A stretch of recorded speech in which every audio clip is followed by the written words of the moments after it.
going to start a story. I'm going to start a story at the beginning.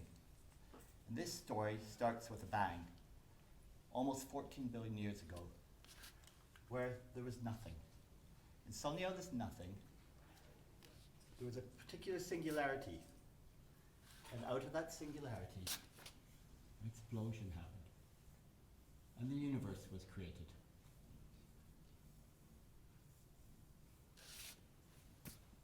Now this universe contained all the energy and all the mass that exists or has ever existed. And it's unbelievably large, inconceivably large. It operates at timescales that for you and I, we just can't comprehend them.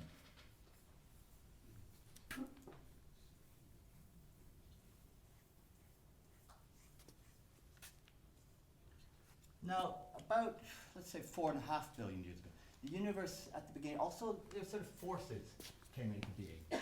These very primal forces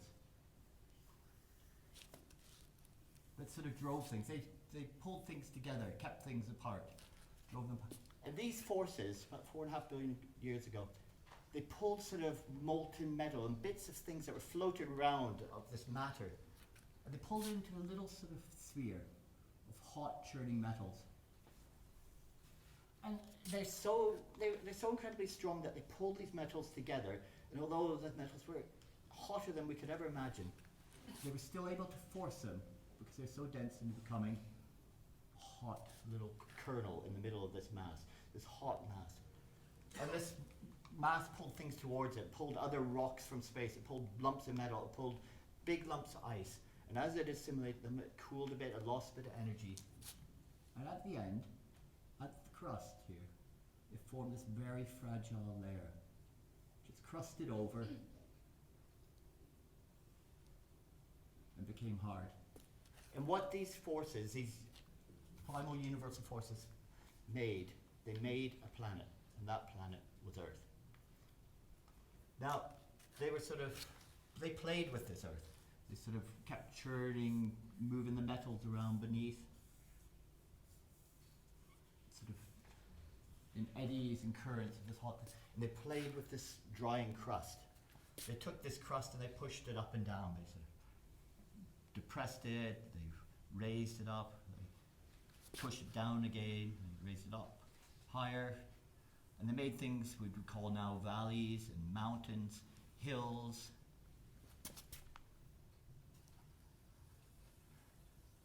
ravines, and all around they kept playing and playing, adjusting it constantly.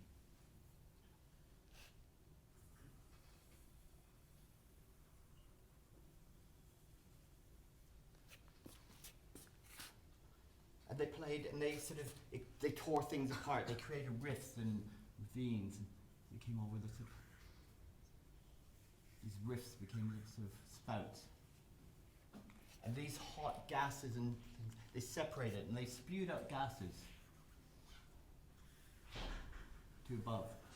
And these gases, they were sort of poisonous. They were sort of carbon dioxide, methane, things that, it was like a poisonous soup.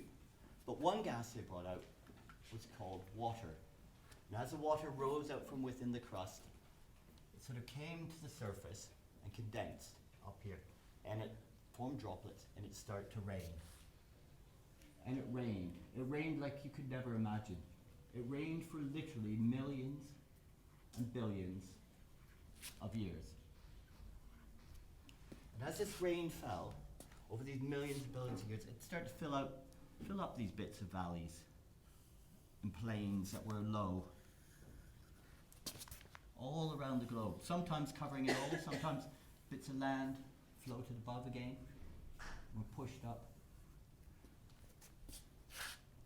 And the biggest gift these primal forces did, somehow, in this sort of new lakes and seas, at some point, they created life. This is about, I think it's 3.5 billion years ago. And it was very simple at the beginning. Life was things like sort of DNA and RNA. It was little tiny single cellular organisms. And they lived on this crust in this endless cycle that just went on literally for more than billions of years, and they sort of were born, they reproduced, they died, they settled down to the earth, and just went on and on, this sort of living, dying, and settling, reproducing, until at some point, one of these cells, it became a little bit more complex, just over 2 billion years ago, became multicellular. And this little first multicellular thing did something remarkable. It started making. And what it made was oxygen. Unimaginable amounts of oxygen. And into the soup above us, oxygen started to enter. And that altered. It became sort of a clearer sky. Maybe that's when the first blue skies started to appear. So we had these organisms. And now with this sort of oxygen, things happened a bit rapidly. You sort of like had soft-bellied creatures started to develop. The first sort of shells and sea creatures, little sort of crustaceans, arachnids start to form. And sort of life was starting to really form quickly. The first fungi, sort of mushrooms, were appearing on the earth, all covering the crust. And then we had the fish, and the fish started to fill the oceans. And the early sort of amphibians. Shortly after that, we get the early plant life, the ferns, the first trees. And again, they start inhabiting this crust of the earth. And as the more trees and more plant life grew, developed, they produced more oxygen, further changing the atmosphere. And by now things are really starting to go quite rapidly. You sort of, after the trees and plant, you sort of get the first reptiles, first dinosaurs and crocodiles, and little reptiles, big reptiles. We moved into the mammals, sort of whatever we have, sort of giant elk and deer and woolly mammoths and all these sort of great beasts that inhabited the earth, or still inhabit the earth. And finally we started to get a bit more developed as life. We get things like the flowers. They're quite late, quite recent. Things like insects that pollinate the flowers, dragonflies, bees, all these sort of insects growing on the earth. And the birds came in. And then, very recently, maybe only 200,000 years ago, a new creature developed. A creature that walked erect and kept its head far above the crust. And this creature was us. And for a long time, we all participated in this, roaming the earth, being born, reproducing, dying, settling down to the ground. And all this energy of our life settled down onto the ground and sort of formed in layers. And these primal forces, the original forces, compressed these layers. And in the ground, you had pockets forming. Things like oil and gas and coal and peat, all forming down under this crust. And they created this amazing time. But very recently, about 20,000 years ago, something quite different happened. We don't know the reason, but for some reason, we stopped rolling. And we suddenly decided to stand still. And we changed. And the way we changed was by changing others. And we took some of those seeds of the plants, we gathered them, we sort of brought them together, sorted them out, and we planted them. And we determined when they would be planted, when they would bear fruit, when they would be harvested. And we took some of the animals, and we decided which animals were allowed to roam freely, and which would stay close to us. And this was the invention of agriculture. And it happened all over the globe at once, in different cultures and societies. And now, with agriculture, we have a lot of energy. We've got full bellies. We don't have to go at any random time off looking for food. And we started to make. And we first made things to keep the rain off our heads. We made things maybe to keep us warm. We made things to put things in. We made things to keep others away, weapons. We made cultural things, things that were symbolic for us. But one of the biggest things we start to make ideas. And curiously, one of the biggest ideas was we made the idea of nature. We made a separation, sort of divide, between the realm of creatures we come from and what we're now calling nature over here.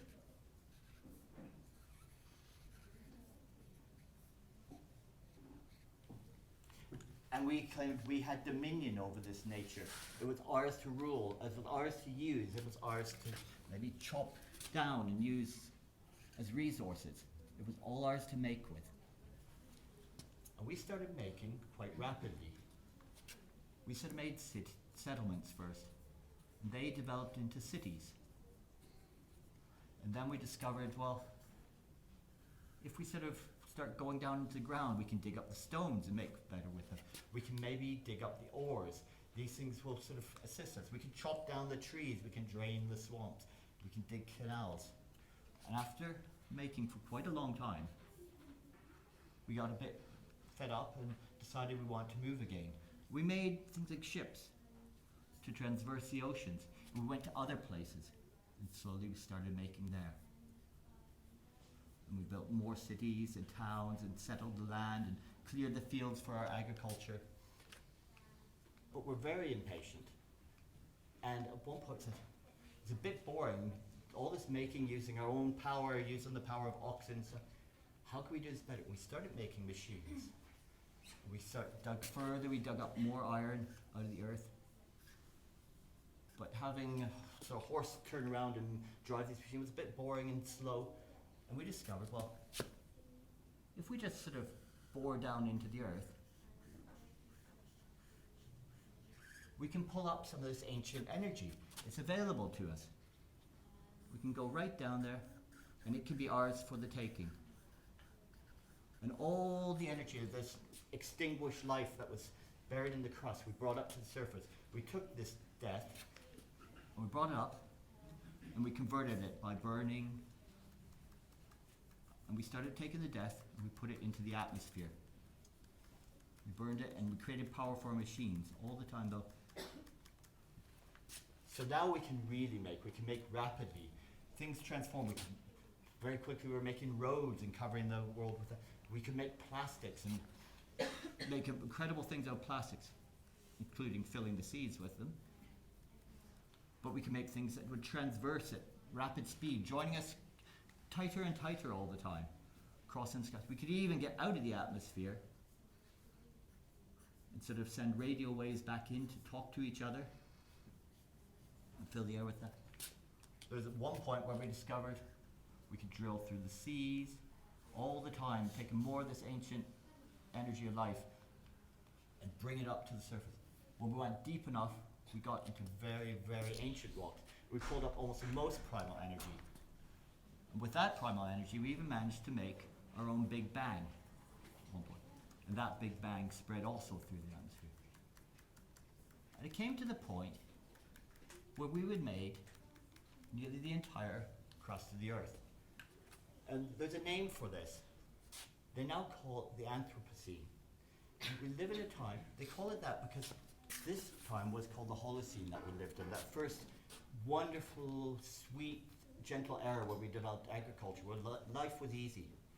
But through this, we had to make a shift. And the Anthropocene was when we became a geological force. Just like primal forces and forces of nature had made the crust of the earth, we were now doing that. And the Anthropocene is not particularly a nice place. We're not sure if it's capable of ensuring our survival, let alone the survival of other creatures. But curiously, this is not something that was not foreseen. Sort of already 200 years ago, some of these sort of early explorers who were off in lands that, for them at least, they said the New World, noticed that as they explored,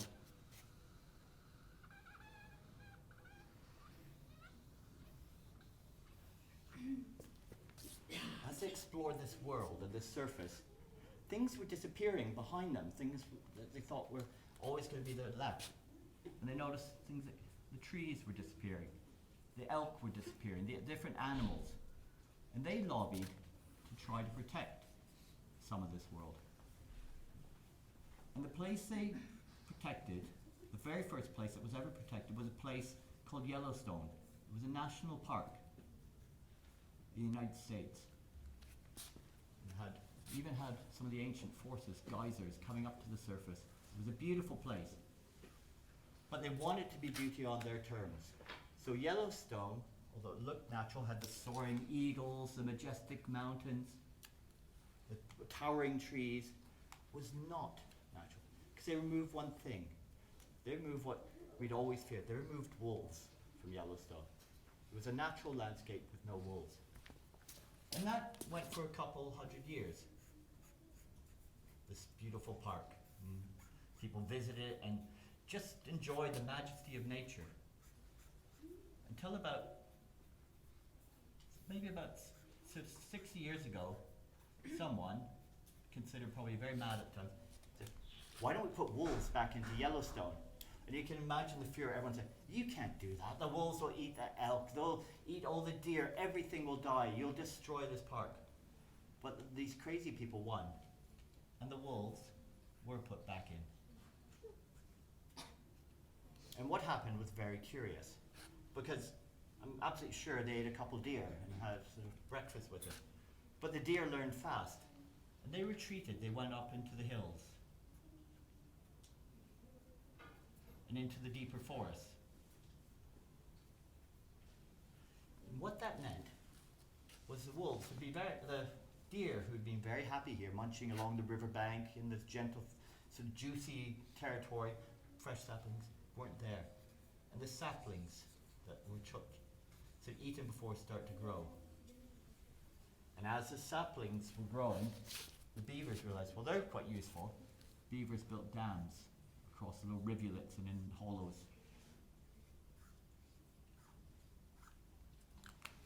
And these dams were useful because they formed sort of ponds behind them.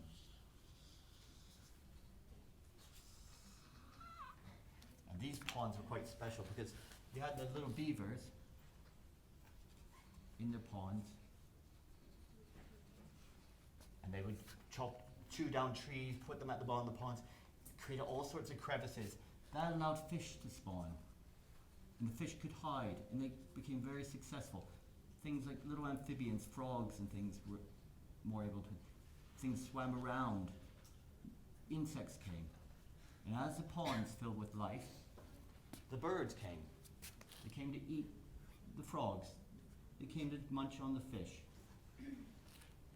And the birds came, and they flew over, and then they flew over, and maybe they dropped some of the fish onto the ground, which fertilized the ground, and undergrowth started to thrive. And in the droppings were the seeds of more trees that they maybe munched next to the pond as such. And more trees started to grow. And the trees grew up strong. Under the undergrowth, we had little creatures suddenly came. Little squirrels, stoats, rabbits. And then the coyotes, the wolf's cousin, came and said, well, they're quite handy, and chased those around. And what started happening, the eagles came and ate the little creatures down from the mountains and spread. And as they all spread, what the wolves did was, rather than eradicating life or diminishing life, they actually created a cascade where life continued or spread at this very rapid rate. And there's a name nowadays for what we call the wolf, and we call it a keystone species. Now, the keystone, that comes from the arch, obviously. And the wolves are this type of creature that, despite its population being fairly little, have a disproportionate effect on ecosystems. And they happen to stabilize, just at the keystone of arch, the whole ecosystem and maintain it. But today I'm not interested particularly in the wolf. I'm interested in the beaver, because keystone species, there's many of them, and they work in concert. So it's the beaver I'd just like to talk about for a bit.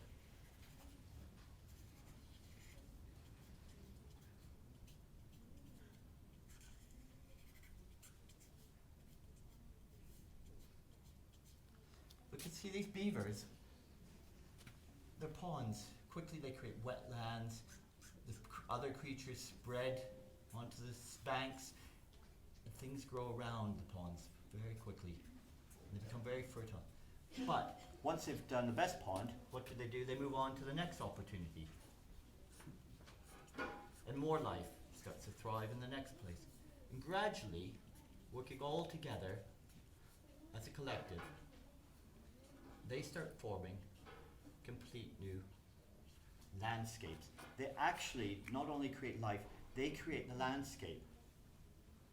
And it's really curious, because whereas this beaver's landscape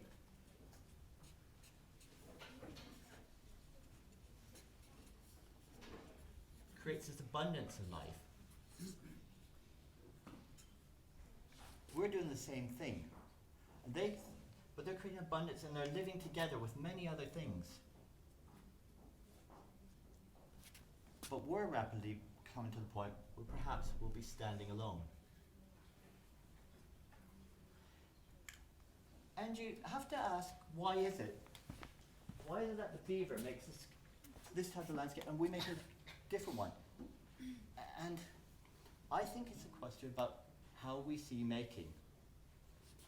It's a question about what is making for us. And I just wondered, what would it mean if we start to make more like bees? What's the transformation we have to make? And when we make, we diminish life. That's the truth. How could it be that we increase? And I think the reason is we didn't decide to make this awful Anthropocene. It happened. But I think we've decided to see that not to see that we're making it. And we do this by a trick as makers. This trick is when we make sort of a horizon around our making. Right? And we decide, or we learn, and train ourselves not to see the other side of this horizon. And we're very good at making, whatever our sort of profession or craft is, be it farming, finance, engineering, architecture, fashion, we learn to evaluate that, to say why it's successful. We learn values like use, we learn cultural appropriateness, we learn social acceptability, we learn aesthetics, we learn lots of reasons why we can value our making as good. But more importantly, we learn how not to see. Because making leaks all sorts of things. It might be the making leaks waste. It might leak heat. It might leak social deprivation. It might leak salinity of the oceans. It might leak just a mess. And it's constantly leaking. Things go behind these horizons. Very real things. And economists have a name for these things. They call them externalities. These things, these very real things that go beyond the boundary. So the question is, how could we collectively change our way of making? How could maybe we become more like the beaver? Is there a way that we could sort of cross this divide again that we made? And that we could become more like the beaver. Is there a way we could become Keystone Makers? How would it be that if we took down this boundary, that we sort of saw all the consequence, or at least had awareness of it? Then you'd think of a different type of making, a very open making, an endless making. So it might be that when we make, whatever we're making and whatever our task is at that moment, we're making a connection back to nature. It might be that when we're maybe putting a roof over our heads, what we're actually doing is altering the chemistry of the skies. It could be that this making leads to us creating new landscapes. Or even that this making starts altering the vitality of the crust itself.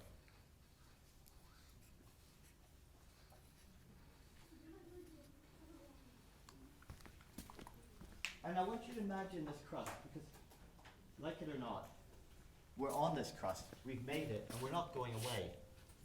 But what would it be if we start making differently? What would it be if when we made as Keystone Makers, and our interventions started altering the crust and the atmosphere, that maybe our interventions started creating these new landscapes, and maybe they changed the earth, the crust of the earth itself. But one of us doing it wouldn't work. What about if we're all doing this together? Everyone's thinking that way. So one person's making, who knows what it does? Maybe a consequence of the making is water becomes more abundant or pure. Or another person's making, whatever they're doing, unbeknownst to them or with a level of consciousness, makes more quality spaces for others of us, others of our own species. What about if another maker makes it a way that it increases or changes biology? Or that someone else is making in a way such that they create many sort of little tiny ecosystems or habitats for other creatures. And this making would change things. It would maybe put more rain in the skies or better rain. It would help change that soup that we've made now into a better soup. It would allow the crust to thrive on the surface and become more vital and alive. It would change the salinity of the oceans. And that gradually, through this collective act of Keystone Making, instead of diminishing the world, we would bring it back to life. And it's an imagination that's very difficult to comprehend, but it's one I think we have to try to enable, and that could be our gift to the planet.